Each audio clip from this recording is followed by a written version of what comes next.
This is our Sunday conversation for April 11th of 2021. My sometimes blonde and always a bombshell Shyla will be reading today. We can cut that out.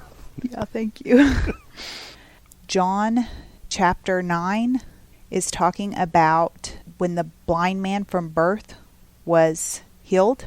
It's just a picture of once Jesus reveals himself to you and you choose to follow that straight and narrow and to seek him, what that journey looks like. And this man was questioned, was talked down to by the authorities of the church at that time. He was even excommunicated, and he still chose to believe what he had experienced himself. And then at the moment he had been pressured and questioned, God did show up and fully reveal himself to him, and he chose to follow at whatever cost.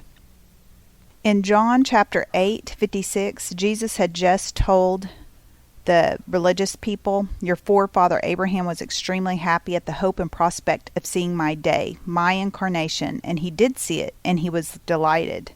So by faith is how Abraham seen Jesus. Then the Jews said to him, you are not 50 years old, and you've seen Abraham? Jesus replied, I assure you most solemnly, I tell you, before Abraham was born, I am.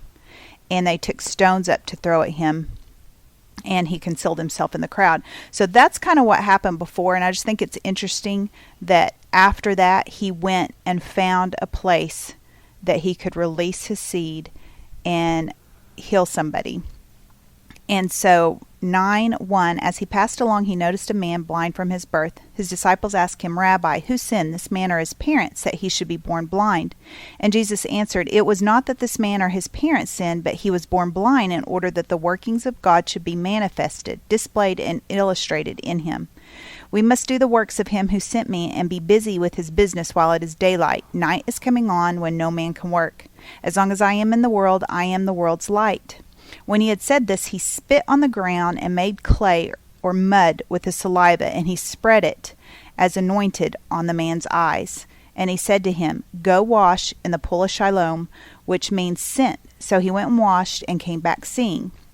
Okay, so this is in the Amplified Version. And I just believe when he spat on the ground, that represented water and the spirit that he was.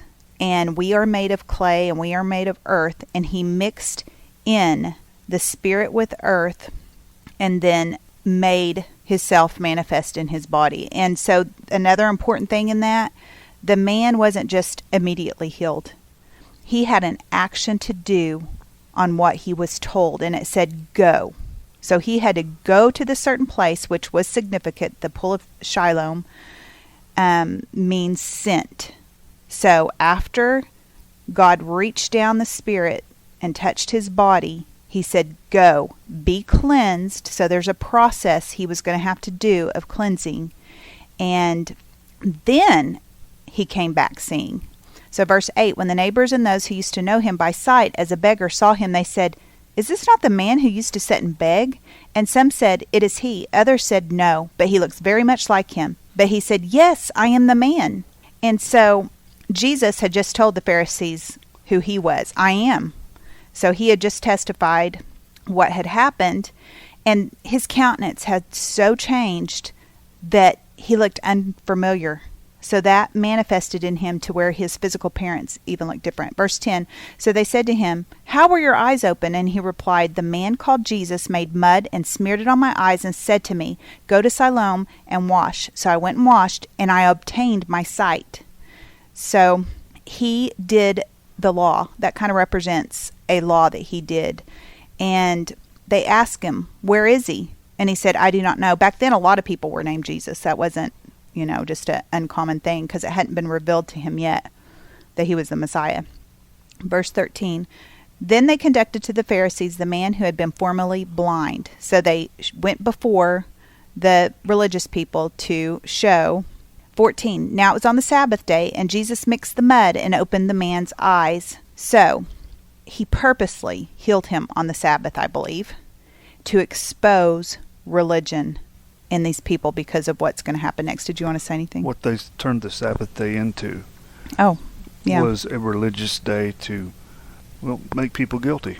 Yeah. They were supposed to be set free and reunited with God, and they were using it to condemn people. Yeah. And they used the law to condemn people. Well, Jesus said, I didn't come to condemn. I came to save you from the consequences of failing to keep the law. There's a new covenant. And of course the Pharisees didn't like the manner of the way the Messiah came. They didn't like the manner. Yeah. Just like the Israelites being saved from Egypt. They didn't like the manner of their deliverance. Yeah. That was their problem. They wanted delivered, but we didn't. We want it done this way. Yeah. And many times when Jesus healed people, he would say, now go show yourself to the priest, because that was the law they were supposed to do. So he was fulfilling the law. And so that's kind of why he had to go before them too.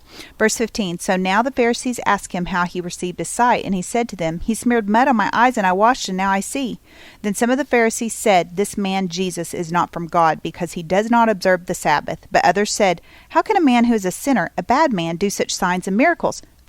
So there was a difference of opinion among them.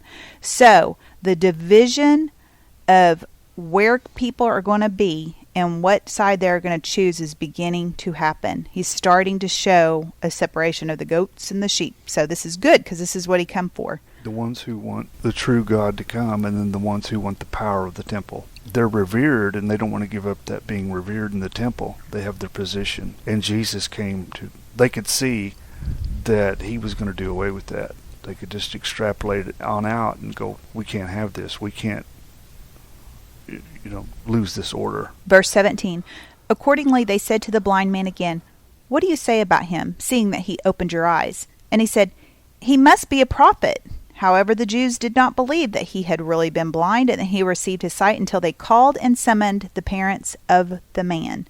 We're not going to probably get into this in this podcast, but they called on the generational forces of that man, and we can do that too, and it's not the God spirits. So verse 19, they ask him, is this your son whom you reported as having been born blind? How then does he see now? And his parents answered, we know that this is our son and that he is born blind. But as to how he can see, we do not know, or who has opened his eyes, we do not know. He's of age. Ask him. Let him speak for himself and give his own account of it.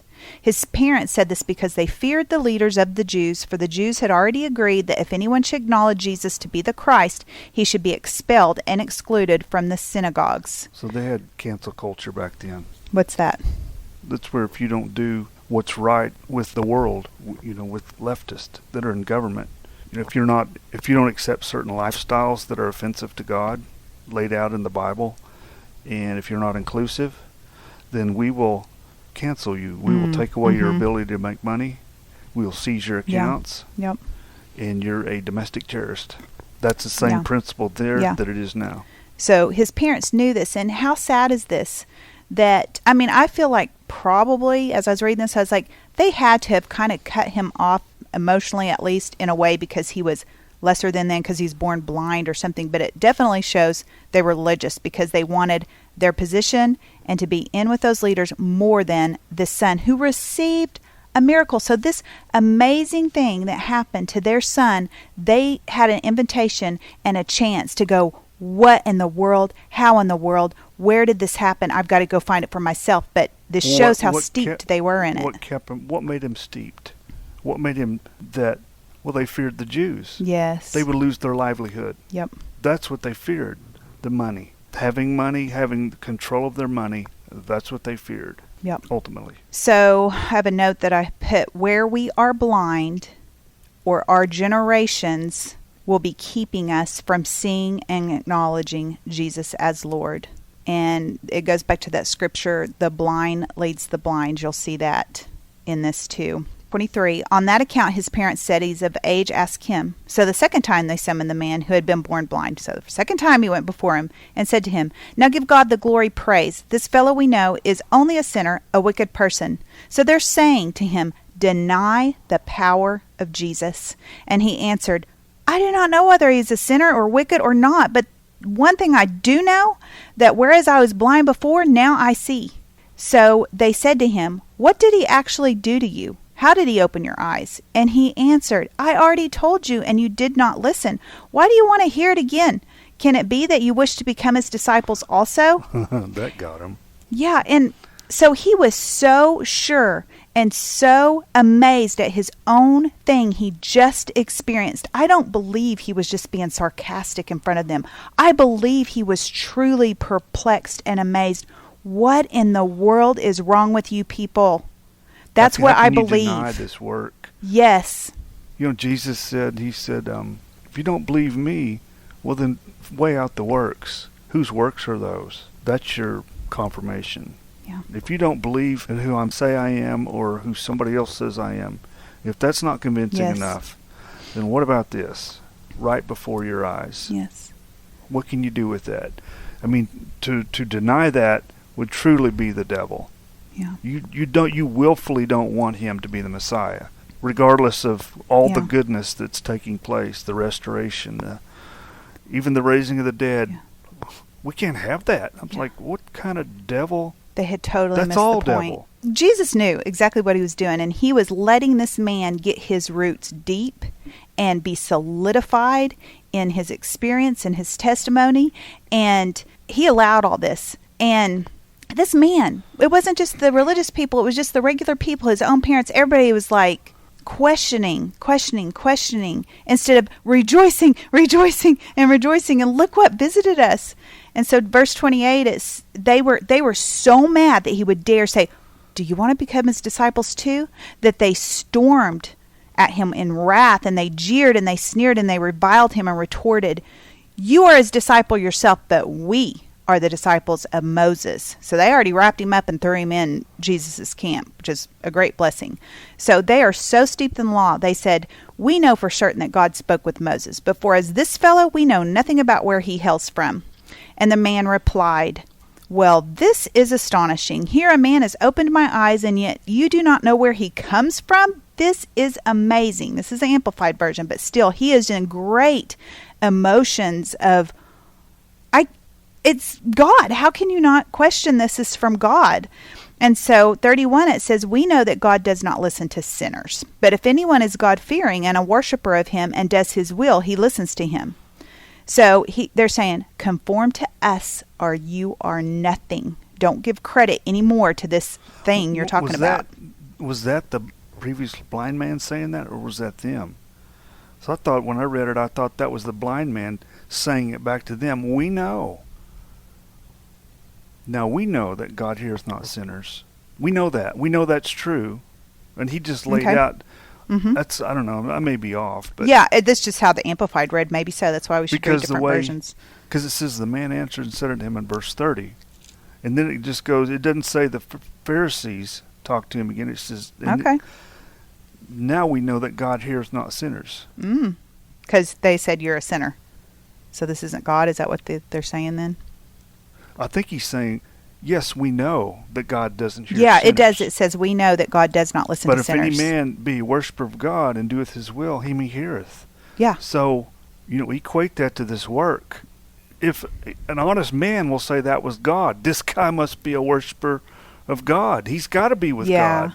Yeah. You can't separate that out. If you're saying it, turn it around the equation the other way, it has to be both ways equal, is what he's saying to them. It's like, you guys have been teaching this stuff, and now you're trying to unteach it because you've promised that the Messiah is going to restore all things. Yes. This guy restored this to my eyesight, and now you're trying to denounce it, deny it, and say it's not real, that he's a phony. Well, if he's a phony, it says on down, on verse 33, it says, if this man were not of God, he could do nothing. Yeah. He wouldn't have done this. But since he did something, he's from God. You have to equate it both ways. Yep. So we'll skip to 34. Then they retorted, "You are wholly born in sin from head to foot, and you do presume to teach us." So they cast him out, threw him clear outside the synagogue. They are so arrogant. And Jesus had already said, this is not cause of sin. And when I read this is what God showed me, this whole passage. I was just like, oh man, this is crazy. But what I seen God say was, this passage right here, there are times that we need to go back in our life and say, God, did this come into my life because of an open door, because I sinned? Because sometimes our sin opens a door for crazy things to happen. But so it's not that we don't check that. But in this particular passage, Jesus himself said, this isn't about the father sinning, the mother sinning, this man sinning. This is about, I am visiting you right now. I am manifesting right now. Who do you say I am? Where do you want to be right now? Our pastor says, I don't care where you've been or what you've done. Where do you want to go now? And that to me is what they had, a great, precious invitation, and they chose to deny and the power of God. So to me, he said, it doesn't matter. What do you want now? Well, today's the day of salvation. Today's the day to start walking with God. Yes. So 35, Jesus heard that they had put him out, and meeting him, he said, I love that. Jesus knew what happened and what was going to happen to him. He met him at that place and said, do you believe in and adhere to the Son of Man or the Son of God? And he answered, who is he, sir? Tell me, that I may believe in and adhere to him. And Jesus said to him, you have seen him. In fact, he is talking to you right now. So right there, Jesus went ahead and ripped off another layer of revealing himself to him. And so he called out, Lord, I believe, I rely on, I trust, I cleave to you. And he worshiped him. That is so precious. Right there, he was revealed. That's who did it to me, because Jesus hadn't revealed it completely to him yet. And he chose. He worshiped him right there.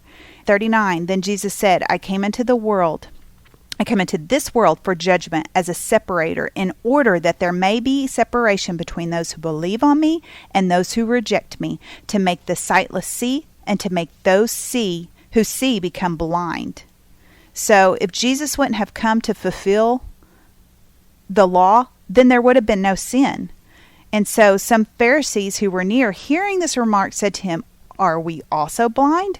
And Jesus said to them, if you were blind, you would have no sin, but because you now claim to have sight, your sin remains. If you were blind, you would not be guilty of sin, but because you insist, we do see clearly, you are unable to escape your guilt.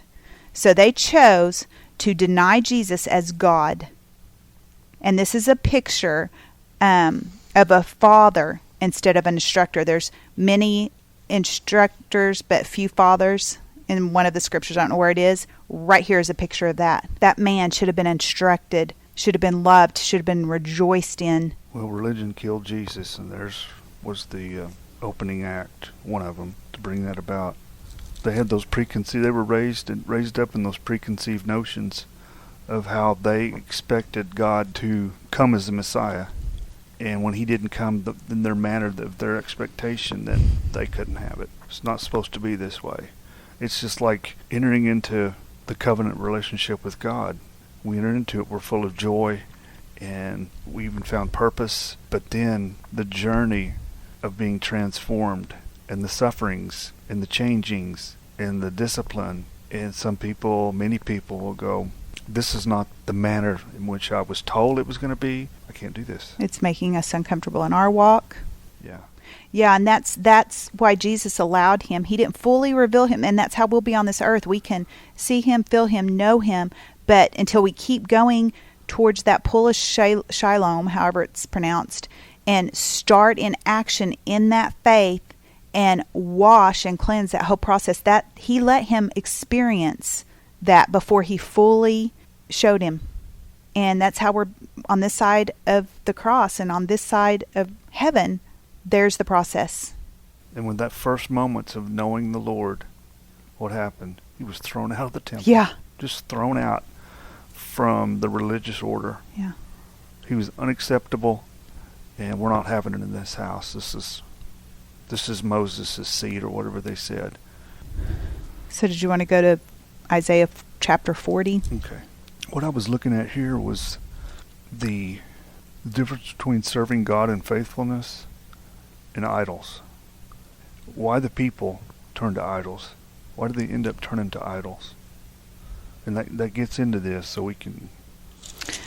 In Isaiah chapter 40, verse 1, it says, "Comfort, comfort my people," says God. So he's coming to speak tenderly to the heart of Jerusalem and to tell her that her time of service and her warfare was ended. Her punishment is accepted and her iniquity is pardoned, and that she has received punishment from the Lord's hand, double for all her sin. And so verse 3, "A voice of one who cries, 'Prepare in the wilderness the way of the Lord, clear away the obstacles, make straight and smooth in the desert a highway for our God.'"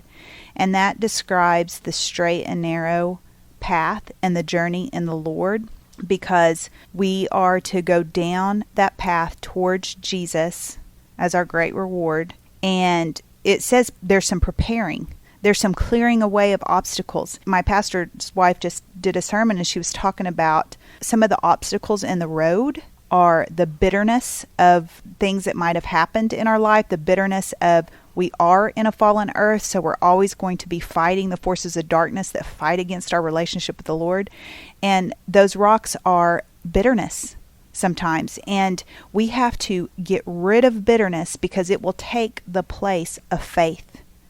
And then if we don't have faith, we can't keep going. We can't grow. And we have to remove bitterness by overcoming it and replace it with faith. Remove fear so faith can come.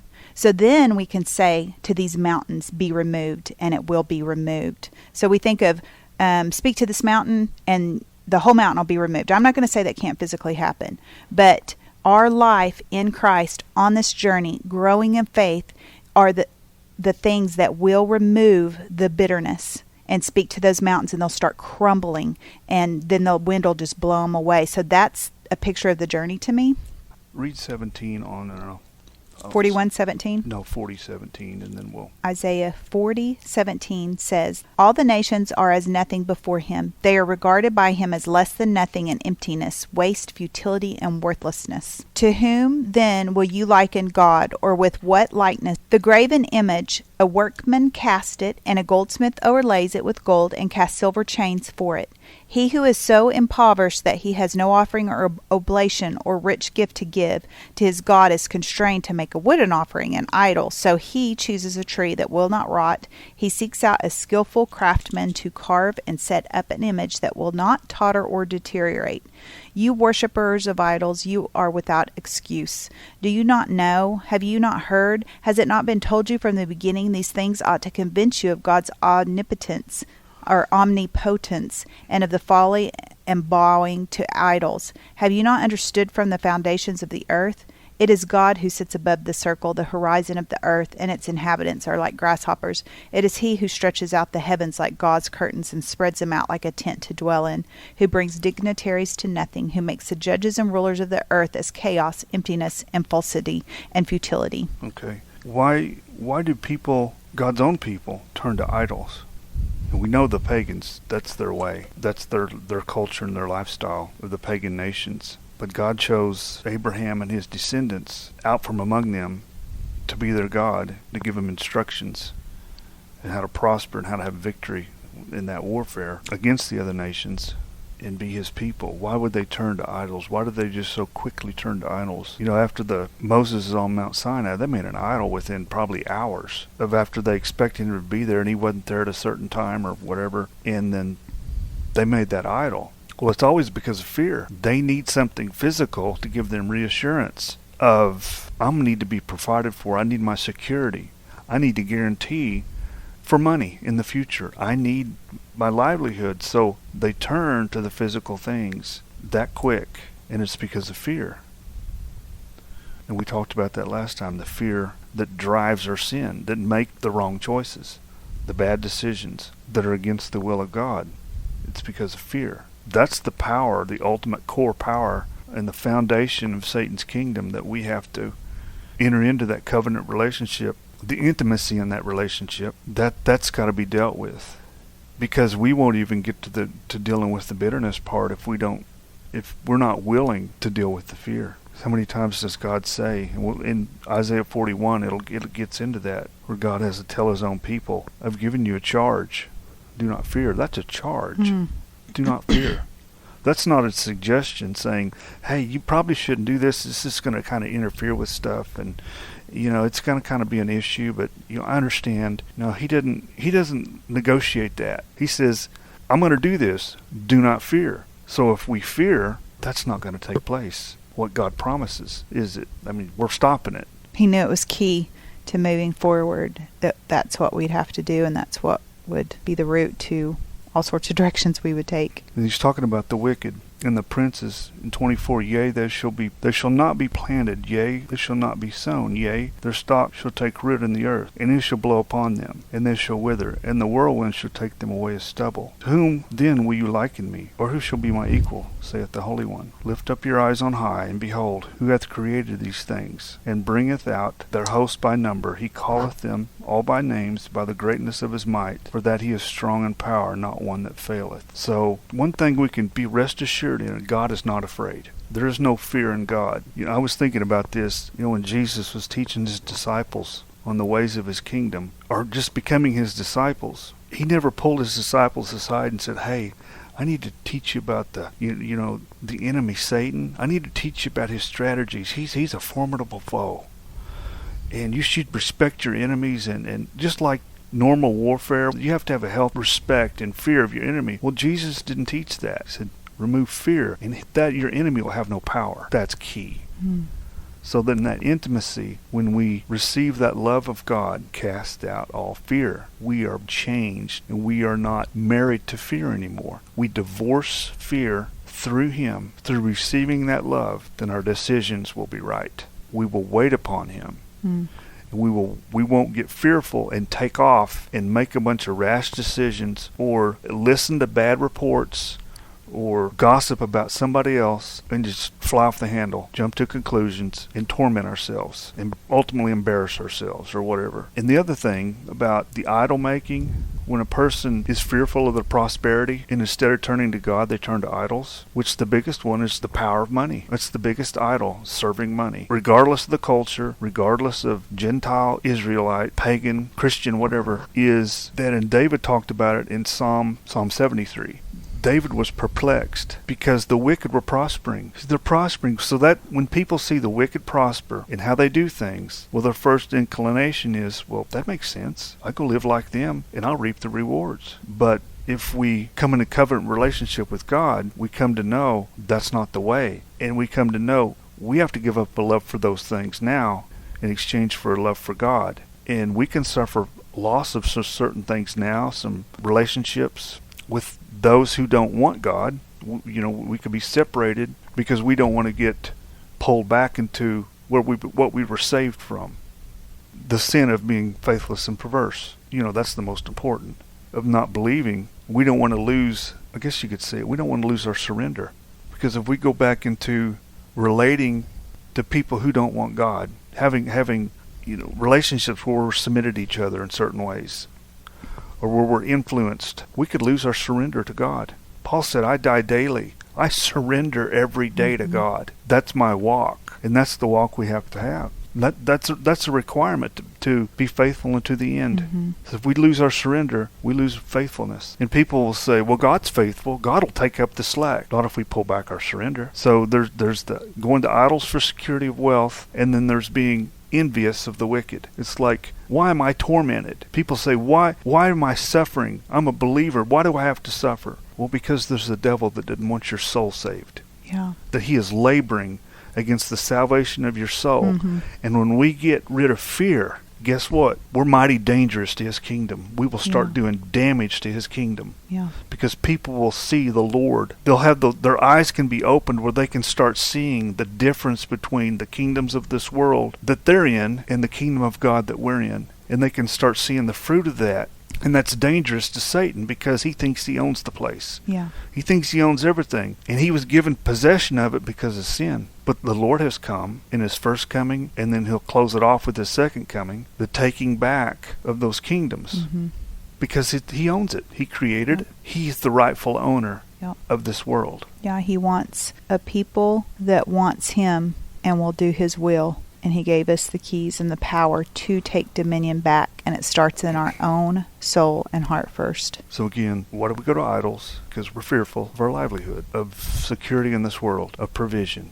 Those things. That's man's inclination, and then to envy the wicked because they're prosperous. Yeah. They're making their money. They're happy. They're not tormented. They're just, Well, they're not a threat to the devil is one reason they're not tormented. Yeah, and because, they're not a threat. Yeah. But when we become, the closer we come to God and transformed in the new covenant, and we are a vessel for his dominion on the earth, then we're going to be persecuted. Yeah, we're going to be a target. That's why we're persecuted. Mm-hmm. It's not because God is just like making an example of us. That's not it. It's that there is a war going on. Yes.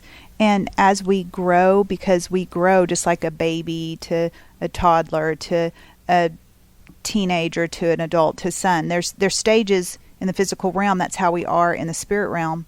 And we can grow up in one season, and he's like, okay, now we're going to open up this new area and a new dimension or dominion for you. And then you start back at square one. We have to become a baby and say, I need you. I want you. Okay, so in that fork in the road, a lot of times those things will manifest to where I don't want them to go higher or more and affect more people on the earth for Christ's glory.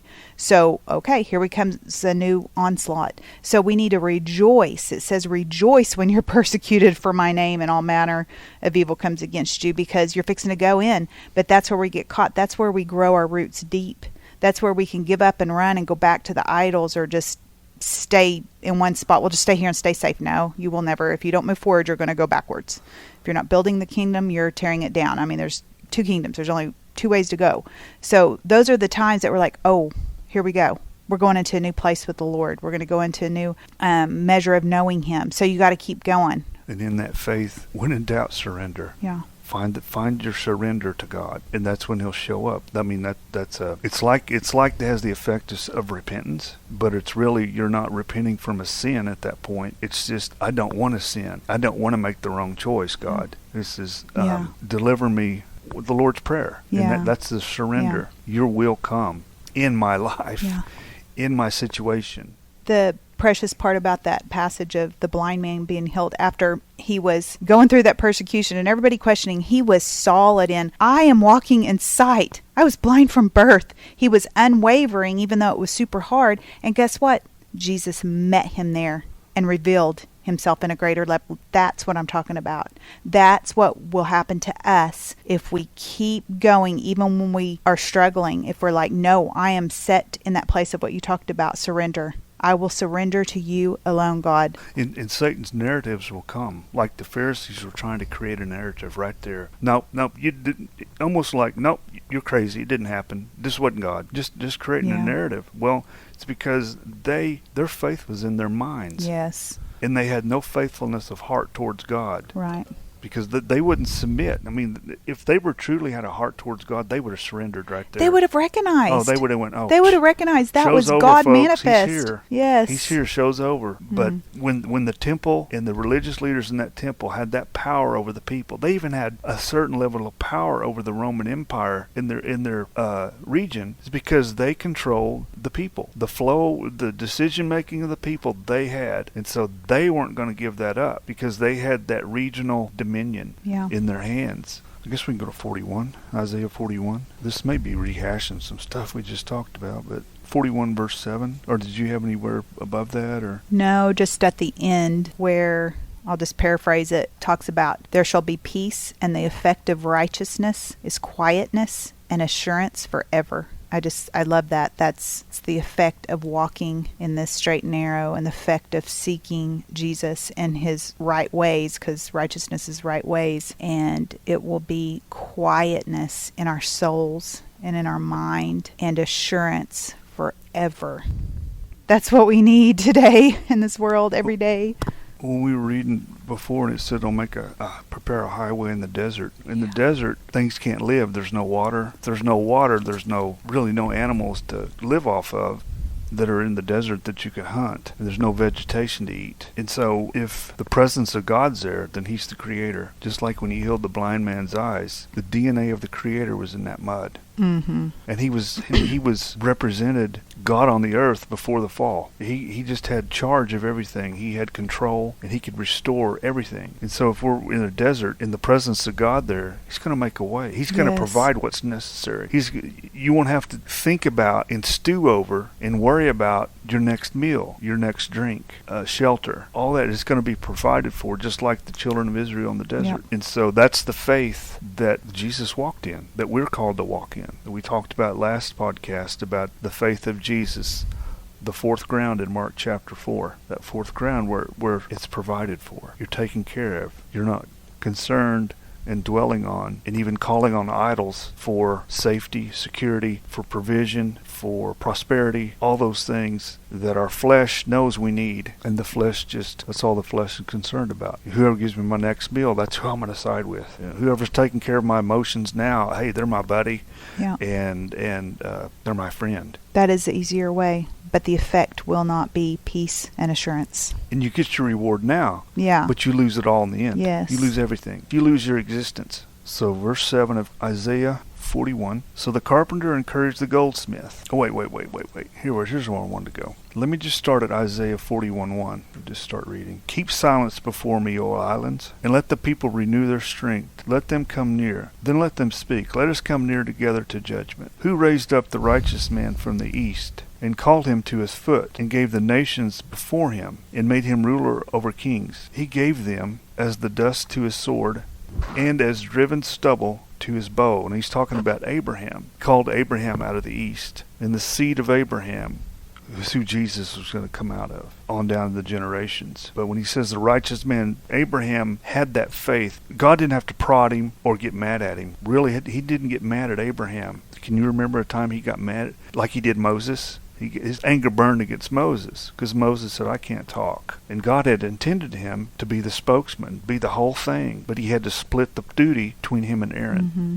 That wasn't God's first choice. Yeah. So with Abraham, he had that faith that he just went. And like when he was fighting when they took Lot captive, those kings of the giants, and they captured, when Lot lived in Sodom, they captured him. And then Abraham got the word that your brother or your brother's seed, your family's been taken captive. He didn't question God. He didn't, he said, God, I don't know. No, there was a need. It's like, what are you going to do? Mm-hmm. He didn't sit there and go, well, God's sovereign. God will just take care of this. No, he had a duty to represent God on the earth, and it was to go destroy the wicked and rescue the righteous. Yeah. And so he obeyed the intent of God, God's intent on the earth to destroy the wicked. Because in verse 3 of 41 it says he pursued them and passed safely. So he pursued those kings and passed safely, even by the way that he had not gone with his feet. So he was in a foreign territory, mm-hmm. but he wasn't fearful. Mm-hmm. He said, God has put me here, and he's put me here for a purpose. Now let's go to work. Let's do the will of God.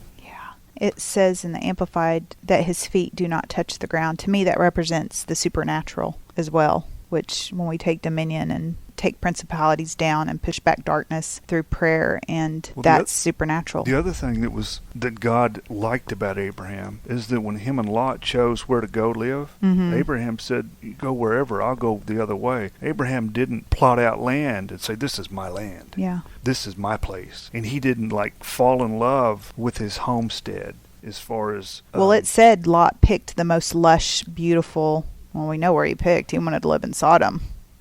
But Abraham's heart was to be with God. Yes, he knew he was going to be blessed wherever he went because he was a friend of God. Yeah. It didn't matter what the land looked like. He was going to be prosperous. Yeah. And his eyes were on his spiritual destiny. Yes. God.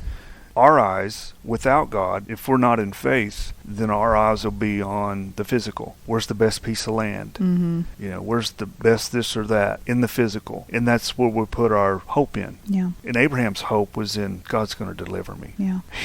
He called me out idols. He knew the idols weren't right. Because his dad was an idol maker, wasn't it? Abraham's dad. And there was something in Abraham God saw that I could use. Mm-hmm. He preserved him, and then he gave Abraham the opportunity to respond, and he did. Yeah. And so he kept going, and he kept going, and he kept going. And Abraham's, instead of falling in love with a piece of property or belongings, he wanted to fulfill God's promise to multiply and expand his lineage.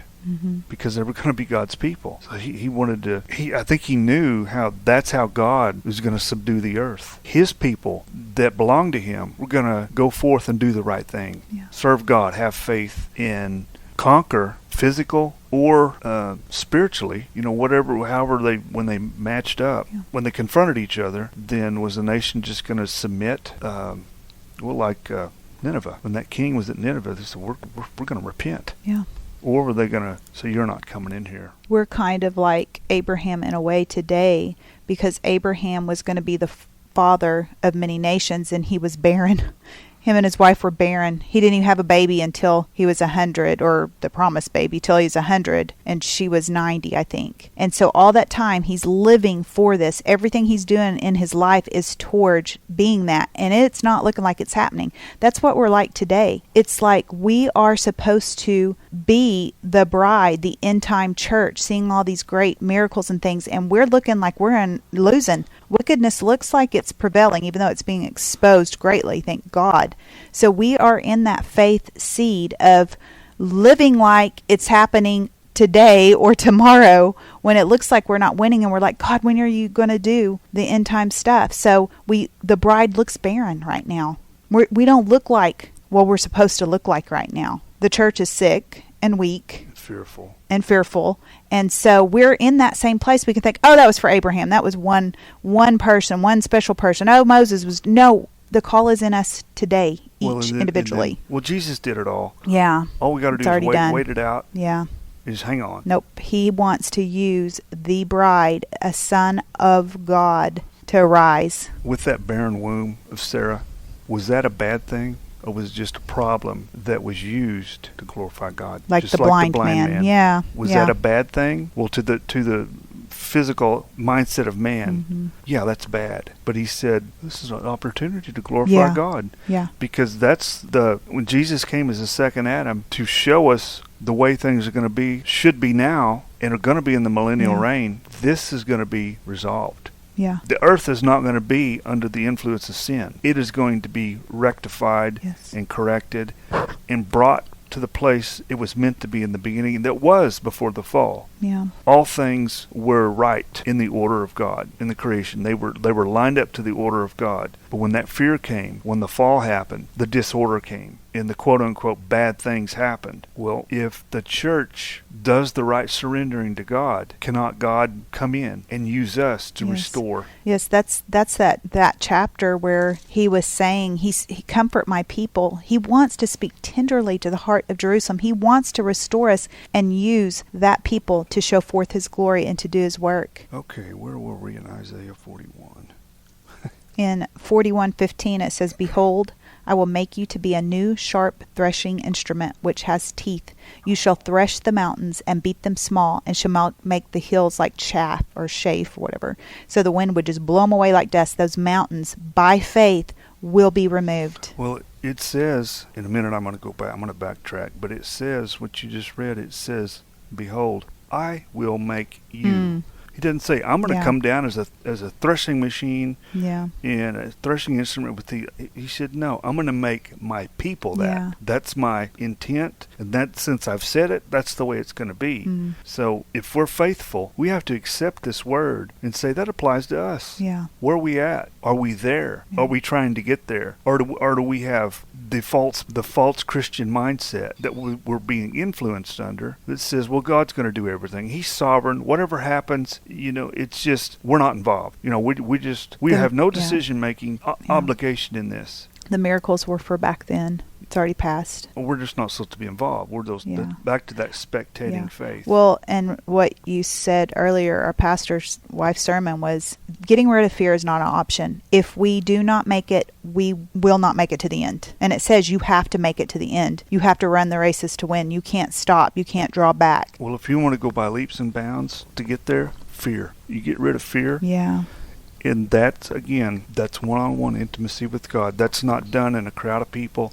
That's not done in a focus group. Yeah. That's not done in a life coaching prayer session. Meeting. Yeah. Even in a prayer meeting with a bunch of people. Yeah. It has to be done in the secret place. Yes. In the surrendered place of intimacy. It's the marriage, and we are surrendered, and broken for God to start working in us. Yes.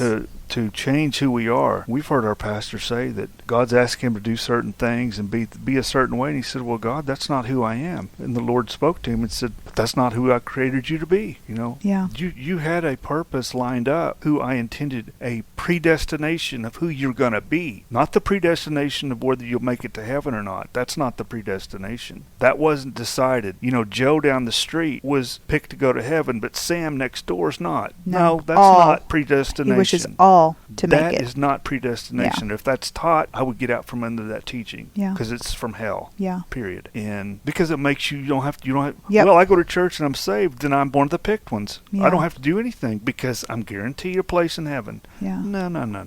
Do whatever you want after that. Because we can test ourselves if we're under the influence of fear, or we're using fear to control people, or as an excuse. We're using it as a weapon. Yes. Against somebody because we're fearful, so we'll use it to control somebody else to make ourselves feel less nervous or more assured of ourselves, or try to create the outcomes we want. It's not God. That's not the kingdom of God, and that's a bad place to be. But if we cry out for ears to hear and eyes to see, in sincerity of heart, wanting to be who we're predestined to be in God, then we're pointed in the right direction. And we are a blessed child that is loved by his Father. When fear is exposed, or where we have set up an idol in our lives, we're blessed to be exposed in that. And what do you do when you're like, I was on the right path, God, I was seeking you, but this is showing where I'm at? What do? You go into that intimate closet, close the door, and admit in truth, I am seeing this is wrong.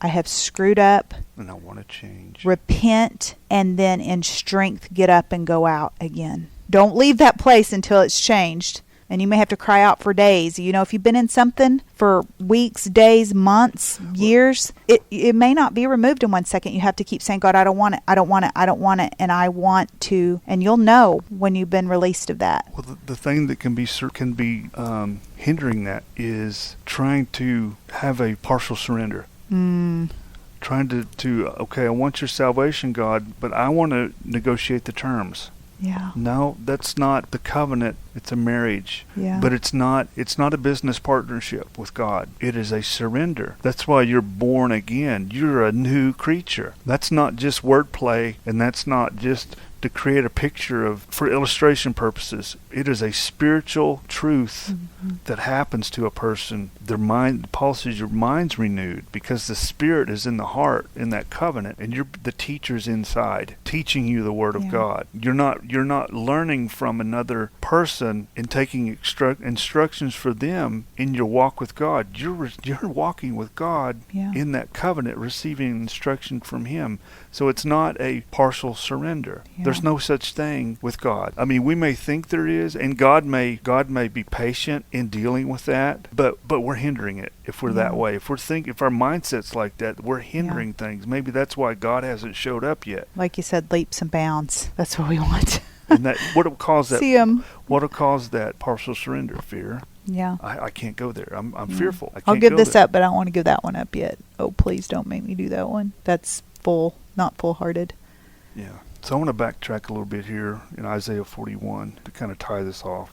Verse 10, Fear thou not, for I am with thee. Be not dismayed, for I am thy God, and I will strengthen thee. Yea, I will help thee. Yea, I will uphold thee with the right hand of my righteousness. And we receive that his righteousness by faith, that heart surrendering, that we will receive, in faith will receive his righteousness. Now, be not dismayed means when he says, do not fear, I am with me. Do not be, fear will cause you to be dismayed. And dismayed means I'm looking around at the physical things. What's this going to do? What are they going to think? How's this going to change this over here? That's being dismayed. He says, don't go there, because you're getting ready to go on a journey of eternal things, eternal rewards. If you can give up the temporary things now that fight against you having faith in me, like the rich young ruler, his faith was in his money. He had made his money, and he was well-to-do, highly thought of, and he's like, why would I want to change that? And he went away sad. From Jesus, sell everything.